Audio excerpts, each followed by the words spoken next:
My name is Jessica. I am the Chief Returning Officer for the University of Alberta Students' Union.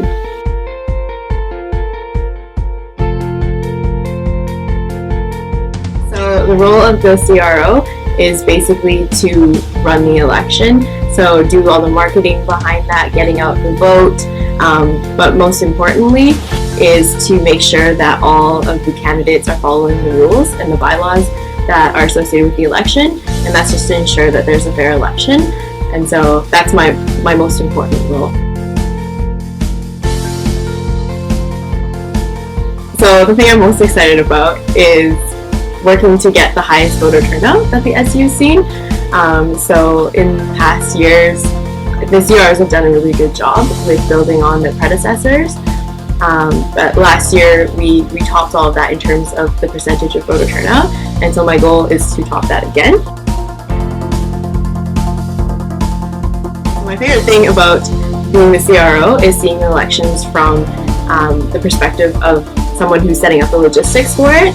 I've run in campaigns before, and I've run campaigns as like a manager before, but being the CRO, you really get to see like the logistics of setting up the election and really working around the bylaws and understanding how they work thoroughly.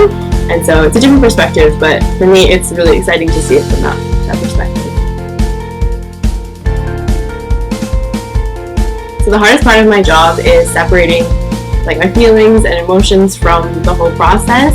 I get really invested into what I do, and so it's really important to take a step back from those feelings and just look at everything based on what bylaw says and my interpretation of bylaw.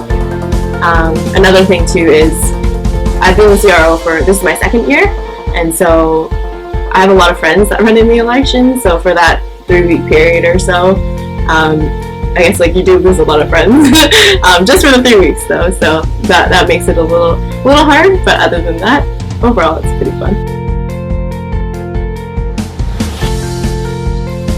So this year there are no joke candidates, unfortunately. Joke candidates are basically like regular candidates. They're given a budget to campaign, but the difference is that they're not like serious candidates pushing a serious platform. Joke candidates are allowed in elections to basically entertain people and to add some laughs to forums and to tell students about the election in a more fun way. Get to know them, get to know who they are and what they're running on, and then after that just make sure you go out and vote. I think it's a right we take for granted a lot of the time. And so yeah, that's my biggest tip though, just get to know the candidates.